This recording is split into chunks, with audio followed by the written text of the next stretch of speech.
si Akbar lari ke Kenya. Apa kabar semuanya? Bersama saya Aulia Faradina. Nah, hari ini teman-teman kita akan membahas topik yang sangat menarik berkaitan sama aktivitas kita sehari-hari, yaitu olahraga lari. Tapi bukan lari dari kenyataan atau lari dari masalah loh ya. Lari beneran nih. Nah, sudah ada di sini juga hadir narasumber yang sangat inspiratif bersama saya, yaitu Agus Hermawan, biasa disapanya Abah Ush. Oke, Abah Ush, apa kabar? Baik, alhamdulillah. Makasih sehat. loh ya, Abah Makasih. udah bersedia untuk join di Iya. Bicara di Antara Megapolitan. Kesibukannya sekarang apa nih, Bah? Boleh ceritain dong, setelah 30 tahun ya menjadi jurnalis senior di Harian Kompas, sekarang kesibukannya apa? Boleh tolong ceritain ke teman-teman. Saya sebenarnya memang 30 tahun dulu wartawan Kompas, tapi setelah tidak lagi menjadi wartawan, tetap beraktivitas lah. Saya sekarang menjadi seorang penggiat lari lah, penggiat lari. Kebetulan saya juga komite di Jalan Rice Management. Oke. Jadi masih tetap beraktivitas. Aktif banget ya Iya. sekarang lari. Sejak kapan nih, Bah, suka lari? Dan dari sekian banyaknya cabang olahraga, kenapa pilih lari? Sebenarnya udah termasuk lama ya, kalau saya malah nggak inget. Dari muda saya memang suka lari. Jadi lari itu soalnya olahraga apapun, kita tuh tetap butuh lari. Saya dulu pernah main tenis, pernah bersepeda juga. Saya termasuk pesepeda yang beberapa kali ikut di kantor saya dulu, namanya ada Jelajah Sepeda Kompas. Saya pernah sepedaan dari Bali ke Komodo, jelajah Flores, Banjarmasin, Balikpapan, Jakarta, Palembang gitu tuh, mungkin sekitar tahun 2000-an gitu lah. Lari sendiri itu jadi menu saya sebenarnya dari muda. Saya kebetulan dulu pendaki gunung lah, lebih ke penyuka olahraga outdoor. Jadi lari udah jadi menu saya berolahraga sih. Jadi udah relatif lama sih. Berarti memang rutin juga tiap hari ya, Bah, olahraga lari gitu ya? Nggak tiap pagi-pagi? hari sih, mungkin seminggu 3-4 kali lah, karena harus ada rest day kan. Iya. Jadi biasanya saya Senin tuh saya nggak melakukan lari rest day. Jadi udah dari tahun 90-an lah mungkin lari saya. Dulu dari kampus juga lari juga. Oke. Jadi udah lama banget. Udah lama banget ya. Sampai kapan sih, Bah, terus suka olahraga lari? Dan pernah ada titik jenuhnya juga nggak sih? Atau kayak kepikiran ganti olahraga lain, bosen lari gitu? Sebenarnya bosan itu biasa. Jadi dari olahraga itu apapun itu kita akan ada satu titik namanya plateau. Jadi akan begini terus. Nah, itu biasanya kita mencari cara gimana supaya keluar dari zona nggak bosan itu. Banyak caranya sih. Kita melakukan, misalnya kalau lari, kita lari ke lintasan yang berbeda. Biasanya lari kan itu aja di komplek, bosen. Mungkin satu saat kita lari ke kawasan yang lebih hijau, ke Sentul, ke apa, berpindah komunitas, misalnya cari teman-teman lain, memperluas jaringan. Jadi banyak cara sih sebenarnya untuk nggak bosen lari. Iya, pindah. Dan harus ada target lari itu. Betul. Jadi jangan banyak teman-teman lari asal sehat aja. Gue lari tiap pagi gitu, 30 menit, 40 menit. Target sehat itu juga harus jelas. Misalnya berat badan kita, mau nurunin berat badan sekian. Nanti lari saya mau finish 10 kilo atau 5 kilo berapa menit. Jadi harus terukur target-target itu. Oke, dan juga harus ada goals personal ya, biar dorongan itu selalu ada. Semangat itu selalu target, ada. terus semangatnya terjaga karena kita ada konsistensi untuk berlatih. Istiqomah lah kalau istilah kita mah. Oke. Biasanya nih, Bah, teman-teman juga paling pasti tahu deh, kalau orang yang hobi lari pasti juga hobi dong ikut maraton. Nah, kabarnya dengar-dengar Abah nih udah sering banget nih ikut maraton gitu ya, baik di dalam negeri maupun keluar negeri, dari Asia bahkan sampai ke Eropa. Negara mana aja tuh, Bah, yang Abah pernah ikutin maraton, dan maraton di mana yang paling berkesan buat Abah? Tahun ini saya lari di Hong Kong, Hong Kong maraton tuh bulan Januari. Terus kemarin sama anak saya malah bulan April di London Marathon. Nah, jadi terus selain itu saya juga pernah lari di beberapa negara. Jadi di dunia itu ada 6 maraton utama. Namanya World Major Marathon. Jadi 6. Jadi di Tokyo, Berlin, Chicago, New York, Boston, sama Berlin. Saya udah di Tokyo, di Berlin, di Chicago, di London. Jadi saya tinggal 2 lagi yang belum, di New York sama di Boston. Kawasan Amerika ya? Asia Tokyo, Eropa Berlin, sama London, yang lainnya Amerika. Oh, ini Amerika. Yang lainnya saya lari di Singapura pernah. Australia apa aja? Australia pernah saya ikut di Gold Coast Marathon, malah 3 kali Oh. di situ. Itu enak banget. Jadi biasanya kan nggak cukup sulit kan orang untuk lari di World Major, di WMM itu jadi alternatif Gold Coast itu, karena kalau nggak salah hampir 60% runners yang berlari di Gold Coast Marathon itu dia dapat personal best, jadi dapat catatan waktu terbaik karena suhunya enak, adem, terus lintasannya juga flat. Nah itu jadi sekarang kayaknya tambah banyak deh teman-teman pelari Indonesia yang lari di Gold Coast itu. Oke. Selain beda vibes tentunya ya, Bah. Untuk ikutan maraton di luar negeri itu apa sih hal baik yang mungkin bisa diadaptasi dari maraton di luar negeri untuk maraton di Indonesia gitu? Ya banyak banget ya. Kalau saya sih lihat selain penyelenggaraan, kebetulan saya juga aktif bantu jadi komite di Ideal Runners Management. Jadi sambil berlari gitu juga kami studi banding lah gimana sih apa yang bagus diterapkan di Indonesia.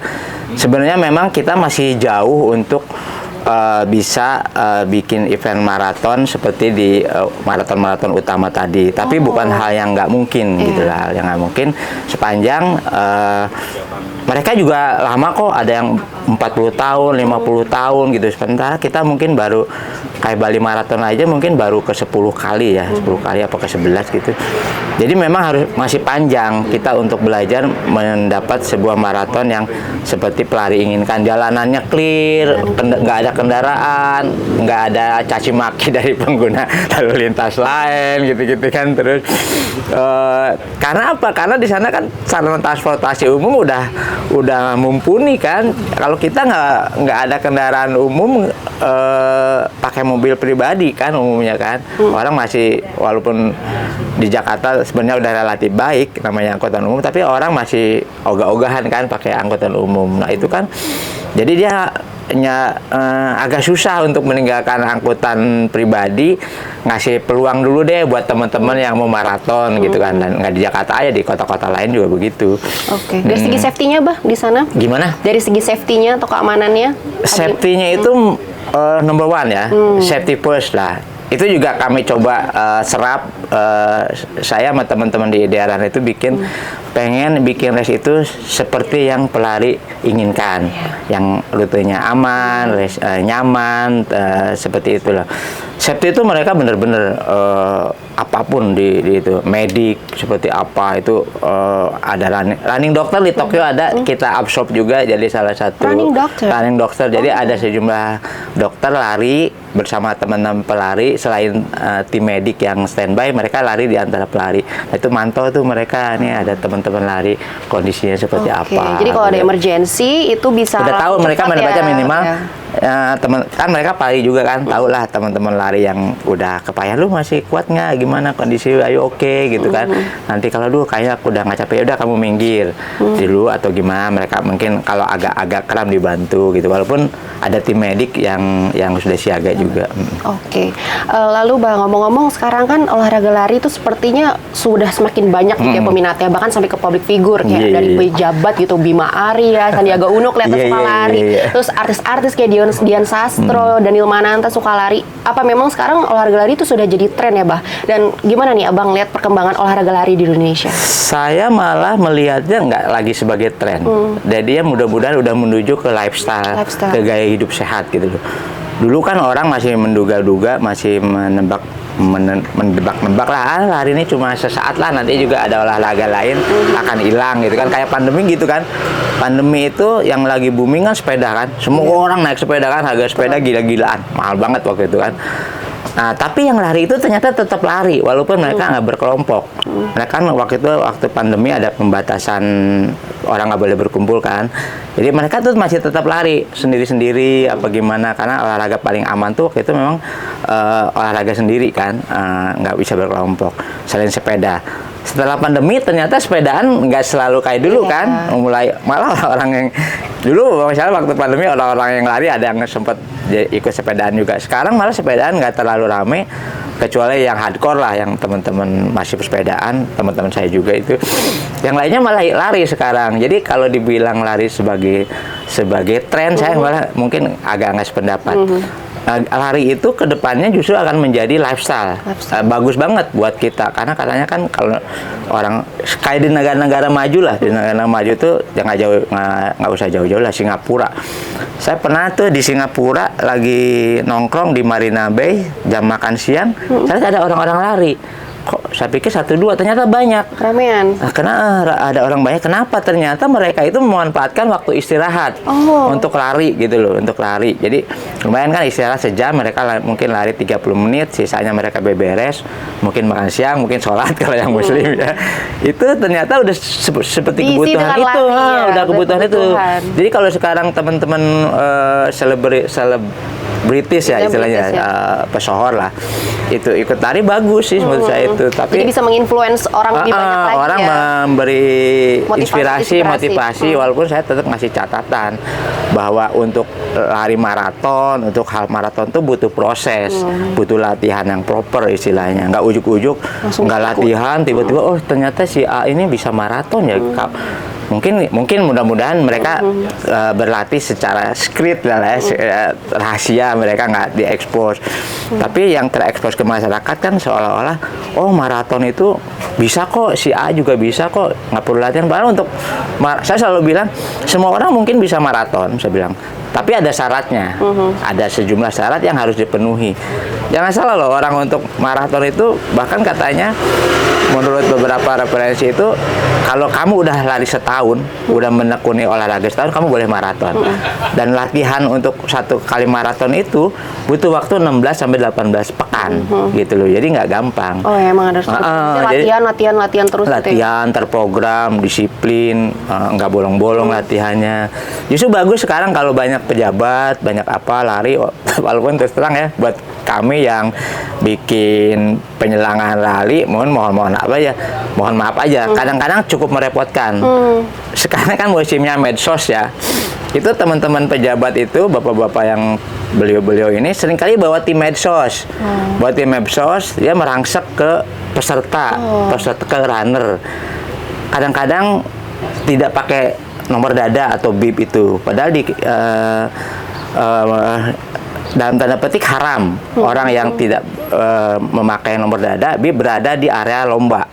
Nah itu harus, repotnya kalau pejabat kita kan tahu sendiri kan. Udah kita ingatkan pakai nomor dada ya Pak, pakai bib ya. Ini teman-teman ini juga tetap aja suka pada bandel, pada bandel. Oke. Sekarang sudah saking menjadi lifestyle-nya dan bikin orang FOMO nih ya, pengen ikutan lari, banyak komunitas baru. Bahkan kemarin itu sempat rame nih, mungkin teman-teman antar Megapolitan juga pada tahu, sempat rame joki Strava di media sosial. Itu gimana tuh Abah, menurut Abah menanggapinya? Joki Strava ya. Saya ngikutin juga itu. Saya kebetulan salah satu penggunanya juga Strava. Itu di Strava itu ada yang namanya Strava Art. Ya, Strava Art itu seni Strava lah. Jadi teman-teman pelari itu biasanya berlari, terus dia menggambar benda-benda atau binatang atau lope atau apalah anjing itu dia pakai Strava itu. Jadi dia gambar, nanti ketika dia diposting gambarnya tuh gambar yang dia mau tuh, mungkin potret diri atau gambar mirip binatang, hewan kesayangan atau macam-macam. Nah itu yang diposting. Nah kalau saya sih terus terang nggak terlalu percaya joki Strava yang menggunakan ada orang menggunakan joki Strava untuk sekedar posting jarak lari misalnya. Sebenarnya udah lama juga, saya dulu pernah main ke Bandung kan, saya ketemu teman-teman pelari Bandung lah, saya sempat bikin beberapa event di Bandung. Kan ada challenge waktu zaman pandemi. Waktu zaman pandemi itu sama nge-tracking pesertanya tuh pakai Strava juga tuh. Terus ternyata beberapa temen itu kadang-kadang lari pakai beberapa jam, beberapa smartwatch ya. Ngapain tuh? Ngejokiin si A, ngejokiin si B. Jadi sebenarnya udah lama yang namanya joki Strava, joki lari itu udah lama. Cuma kan belakangan tuh setahu saya sih ada orang posting siapa nih yang butuh jasa joki Strava, gue bisa nih gitu. Sebenarnya udah lama gitu, udah lama. Jadi bikin orang-orang tuh saking pengen kelihatan dia tuh, wah rutin lari gitu. Iya, mungkin antara lain kayak begitu sih. Tapi nggak banyak lah, maksudnya nggak banyak. Oke. Kemudian nih dari kesukaannya Abah terhadap lari, kecintaannya Abah sama olahraga lari, kemudian dituangkan ke dalam sebuah karya, yaitu buku yang berjudul Nggak Lari Nggak Keren. Nah, apa aja sih Bah yang dibahas dalam buku itu dan berapa lama proses penulisannya? Itu sebenarnya saya itu kan sebenarnya ngisi ada di Instagram, mungkin teman-teman bisa cek nanti akun idea.meg. Saya salah satu redaksinya. Itu di situ ada tips-tips mengenai lari, apapun lah, tips and trick running lah gitu. Terus saya pikir ini keren juga kalau dibukuin, karena saya lihat ini sekarang kan lari lagi tumbuh kan, banyak teman-teman yang pengen pelari baru, ingin memulai lari dari berbagai usia, dari berbagai kalangan. Cuma dia nggak tahu, ya kan, gimana sih saya baru lari 100 meter, 200 meter aja udah haheho ya, udah ngap, udah capek, nggak kuat gitu kan. Nah, tapi saya bilang, enggak, lari itu olahraga paling gampang. Karena apa? Kita kan dari kecil aja udah lari ya. Kan apalagi sering dibilang lari itu ibunya atletik kan. Ibunya atletik. Jadi dia semua orang pasti bisa lari. Disuruh mandi dari kecil lari kan. Disuruh belanja lari gitu kan. Jadi lari itu pasti semua orang bisa lari. Tinggal kita bagaimana menjadikan itu sebuah olahraga, sebuah kebiasaan. Nah, saya tuangkan di buku ini, di buku Nggak Lari Nggak Keren itu. Jadi ini sih sebenarnya bukan buku dari seorang coach. Saya tidak boleh dilihat. Boleh ya. Silakan tunjukin ke teman-teman ini loh bukunya teman-teman. Jadi memang saya bikin cara mudah mencintai olahraga lari bagi pemula. Jadi buku ini bukan buku dari seorang coach. Saya selalu nyebut saya ini cuma pelatih, bukan coach. Tapi pelatihnya pelari telat dan tertati-tati gitu. Pelatih telat. Ya, dan tertati-tati. Jadi saya juga bilang, enggak, saya pemula juga kok. Apa tuh? Pelari muka lama. Jadi karena pengalaman saya yang lari udah ya mungkin puluhan tahun ya, boleh disebut lah puluhan tahun, belasan tahun gitu. Ya saya tuangkan di buku ini berdasarkan pengalaman saya pernah maraton belasan kali lah, pernah banyak baca juga, banyak. Sayang banget nih ilmunya, kalau kata orang Sunda sasieureun sabeunyeurun ya, dikit-dikit lah gitu kita berbagi ilmu mengenai apa aja. Pokoknya buku ini kalau buat pemula keren banget. Karena pemula baik yang masih muda maupun yang sudah umur, mungkin ada ya kayak bapak-bapak atau ibu-ibu yang baru mulai pengen lari tuh di umur 40-50-an juga bisa ya. Saya kan sekarang tuh orang kayak di teror ya. Jangan lari, nanti lututnya cedera, lututnya sakit. Bener gitu. Itu tapi untuk orang yang tidak terlatih. Nah, kalau terlatih semua bisa kok gitu loh. Semua bisa. Karena apa? Tapi harus dilakukan secara bertahap. Gimana kita mulai orang yang nggak biasa lari, orang bisa lari ya mungkin lah jalan dulu awalnya. Nanti kita kombinasiin dengan jalan lari. Jalannya misalnya kuat 5 menit, larinya semenit, nggak apa-apa, dijalanin aja secara bertahap. Karena di buku ini juga saya tulis tuh, ada namanya metode Galloway. Jadi Galloway itu si penemunya namanya run walk method, metode jalan lari. Jadi itu untuk teman-teman yang akan baru memulai lari. Jadi kita sisihkan waktu lah, misalnya 30 menit, 40 menit lari seperti apa. Banyak pertanyaan-pertanyaan basic, pertanyaan-pertanyaan dasar yang saya coba jawab. Misalnya kalau saya nggak punya sepatu lari, gimana sih gitu kan.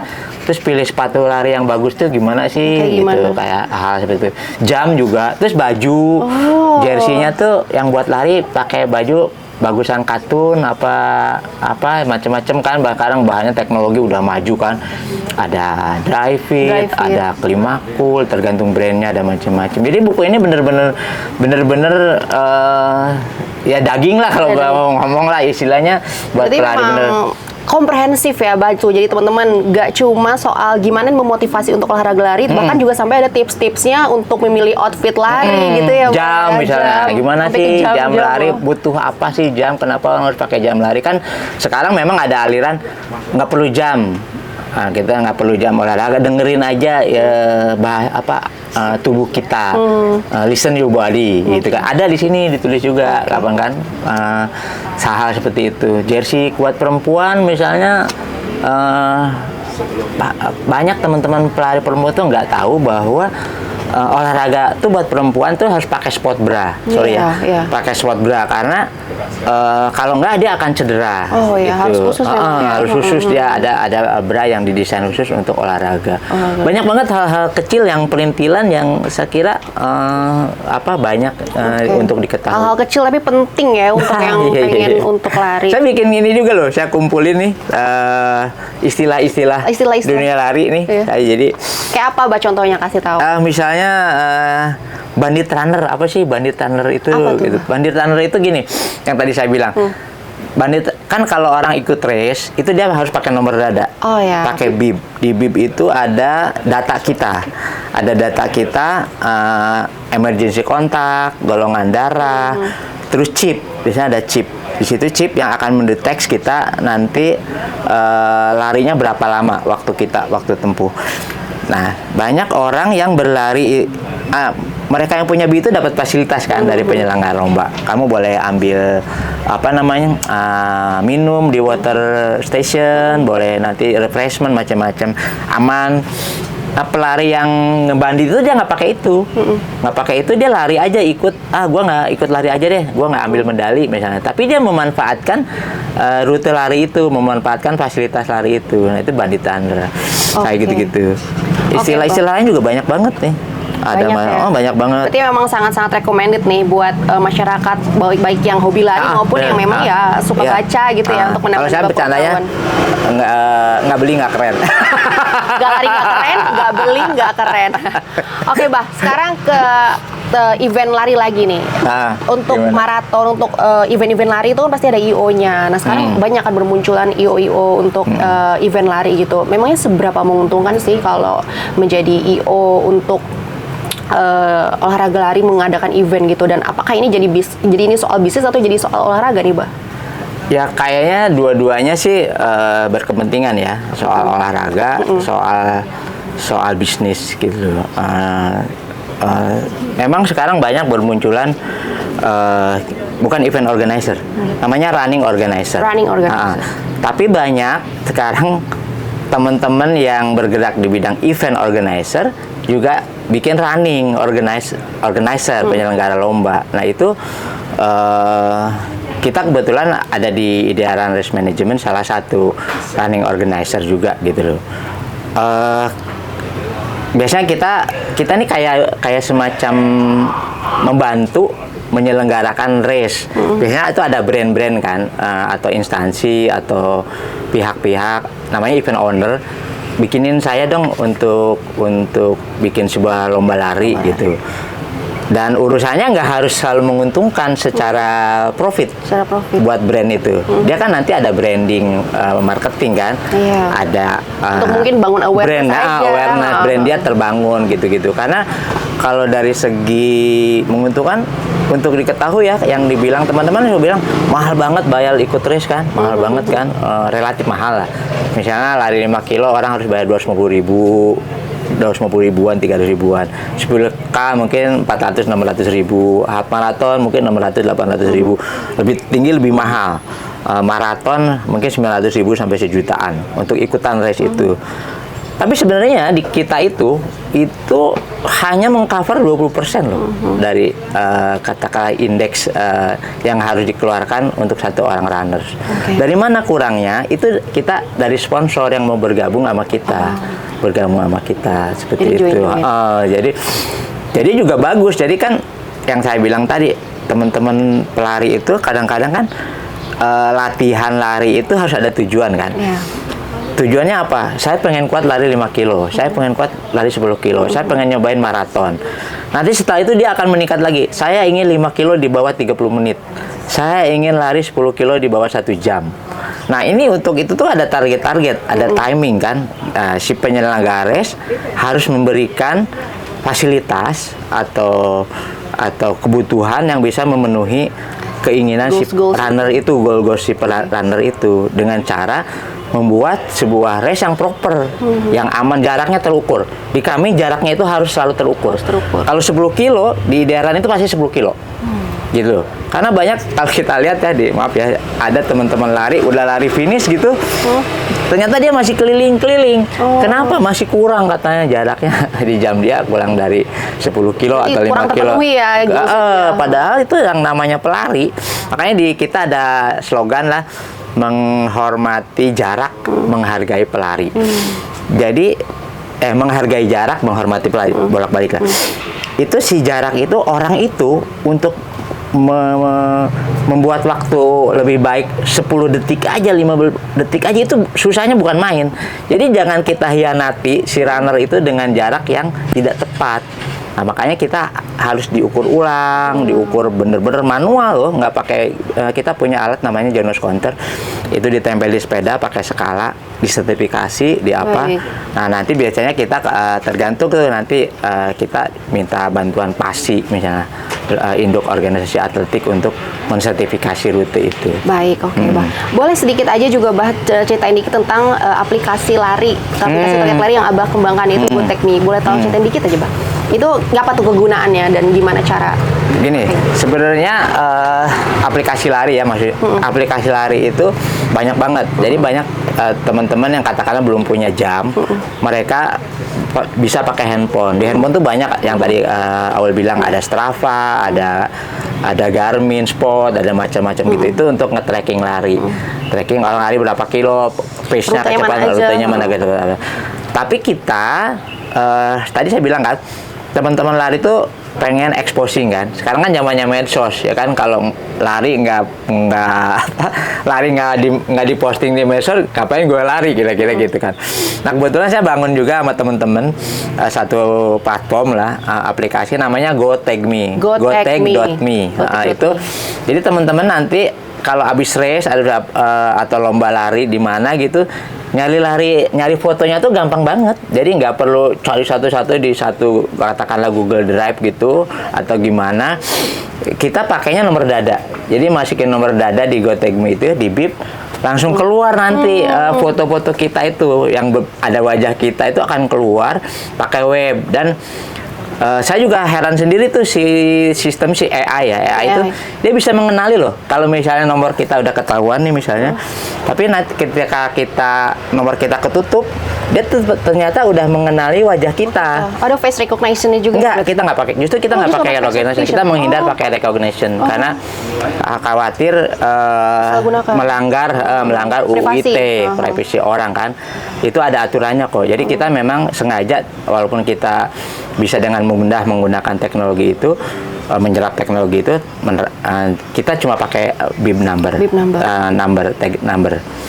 Pakai Telegram juga. Jadi misalnya anak pakai Telegram kan, kita masukin nomor bib kita, nanti fotonya langsung keluar tuh di handphone, terserah mau langsung di-upload atau di-share di mana aja gitu. Jadi bikin lari kita lebih menyenangkan ya, Pak, kalau ada dokumentasi gitu. Buat dokumentasi. Baik, wah, nggak kerasa ya. Udah terima kasih banyak atas informasi dan cerita-ceritanya Bapak Agus Hermawan, sangat-sangat inspiratif. Demikian bincang-bincang kita kali ini, semoga bisa menjadi inspirasi dan menambah wawasan kita semua. Saya Aulia Faradina, sampai jumpa.